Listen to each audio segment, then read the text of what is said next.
Oh no, guys, have you guys seen Denver? It's really not that big of a city. In fact, I could kind of say Denver is like a slightly bigger version of a suburb. Sure, the skyline is pretty awesome, though it does have a lot of parking spaces. Denver really isn't that big. It's like 700,000 people. It's not even like a super big city. The population doesn't even hit a million. And the surrounding places outside of downtown are just suburban places, suburban little cities. Now, if you go to a place like New York City, it's like concrete jungle. Chicago, skyscrapers everywhere. San Francisco, same exact thing.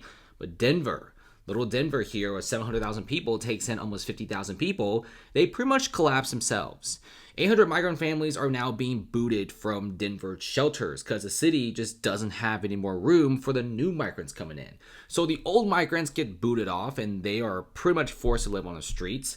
And the remaining shelters that just kicked everyone out gets in a fresh flow of immigrants. And I don't know why Denver is doing this when their city is so tiny. They have just as many migrants as cities like Chicago, which has triple the population, and Chicago is already going broke. So I can't imagine what Denver's feeling right now.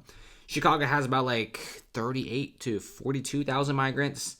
Denver has about 34 to 40,000 migrants, and that number is increasing by the day. It could be hitting 50,000 by the end of the year, maybe even by the summertime.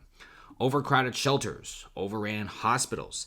Denver state officials have begun enforcing a limit on the amount of time migrants could stay in these rooms. But the scary thing is, if the migrants don't get these rooms, where do they go? Okay, migrants travel thousands of miles here. I don't think they really have a stable job in Denver. Denver is a city that's fairly small and not going to provide jobs for everyone, especially unemployment in certain cities in America are very difficult to get down. And look into this. Denver's going broke. You do have the governor of Denver saying that he's asking for more money to get more migrants in Denver and to have these migrants in shelters. Thousands are spent per migrant every single day in Denver, while many of Denver's citizens are struggling to buy groceries. Denver also seems to have a pretty big homeless problem, which they don't really care at all. All the resources are being sent into the migrant crisis, and the cycle never ends. Denver has even started cutting hours for recreational centers, DMVs, and even stopped planting flowers in their downtown. Like, imagine a city so down bad, you just stop doing flower stuff, so it could just save a couple million a year to spend on the migrant crisis.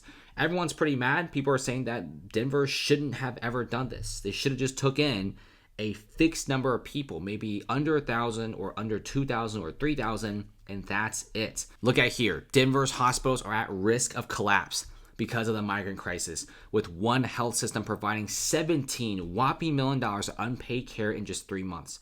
Struggling UC Health was given $17 million from other hospitals to help care for almost 6,000 people between November and January. Medics believe this was mostly, if not entirely, spent on caring for migrants. And the data basically covers people who doesn't have a social security number, which are migrants. Mayor Mike Johnson is warning he's cutting everything. Every single thing in Denver. All the taxpayer dollars are being sent to the migrant crisis.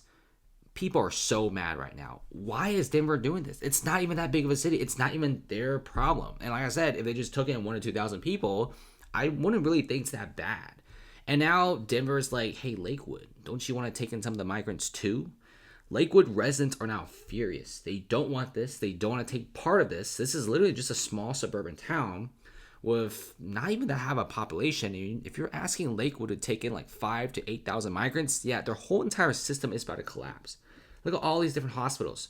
All of them are full. We got about 20 to 30,000 emergency visits in the past few months.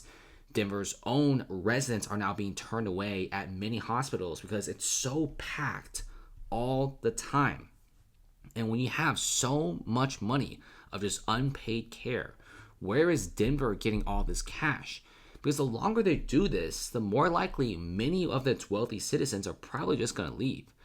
I think in America now, the only good cities are going to be some of the cities in Florida, some of the cities in Texas, and of course Vegas is becoming a massive spot for innovation and tech. Because many of these cities just, for some reason, really like being a sanctuary city, despite not really having the money or resources to become a sanctuary city. like I said, I'm okay with Denver bringing in a few thousand people, but maybe not almost 50,000 people.